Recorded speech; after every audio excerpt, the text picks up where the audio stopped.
So now we're going to talk about law number 1, inviting lots of people. How do we connect with our community and bring them in? And is that even possible today, that we can actually bring dozens or even hundreds of people into our church who are seeking God? And the answer is yes. In fact, this is one of our big calls by Christ himself, is that we are to be fishers of men. Now, when it comes to fishers of men, I've got a cousin of mine who's not a fisher of men, but he's a fisher of fish. My cousin Ken is an extremely capable fly fisherman.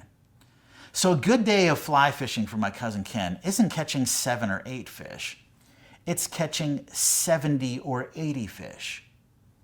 Well, how does he do that? Well, I will tell you.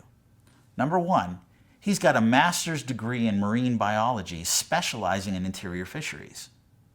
So he knows that at any given lake, at any given altitude, at any given week in the year, he knows what species of bug is hatching. And he's got a fly that looks just like that bug. So he's baited his hook with what the fish are eating today. That's how he does that.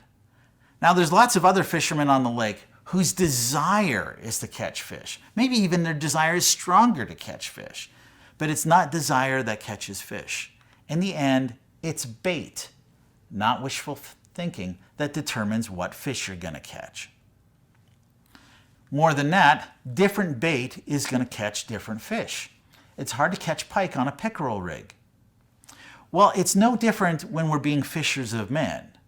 It's not wishful thinking that's going to attract people to our church. It's bait. And different bait is going to catch different fish.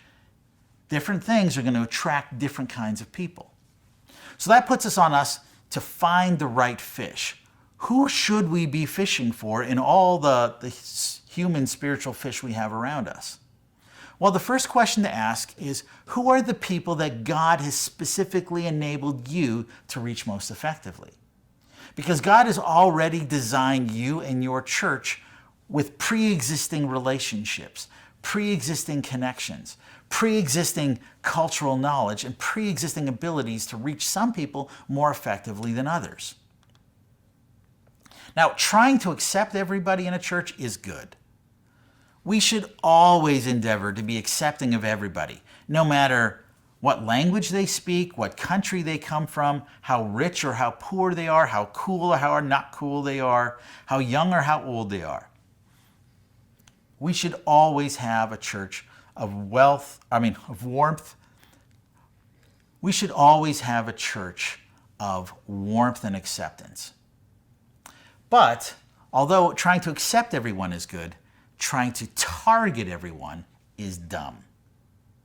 It's kind of like a radio station that plays country music and rap. You're not reaching both audiences. You're reaching neither. And in the same way in our churches, we can say, hey, well, in our city, we've got people who speak all these different languages. We're going to reach them all. So the first 2 minutes of our service are going to be in English. Then we're going to shift into Mandarin. And then we're going to shift into Cantonese. And then we're going to shift into German. And then we're going to shift into French. And then we're going to do Norwegian. And then we're going to do Kirowandan. And then we're going to do Swahili. And then we're going to do Cree. Are we going to reach our whole city doing that? No, likely we're going to reach 0 people doing that. Trying to accept everybody is good. Targeting everybody is dumb. Who do we want to target? Well, who are the people God has already gifted you to target? That should be your first target.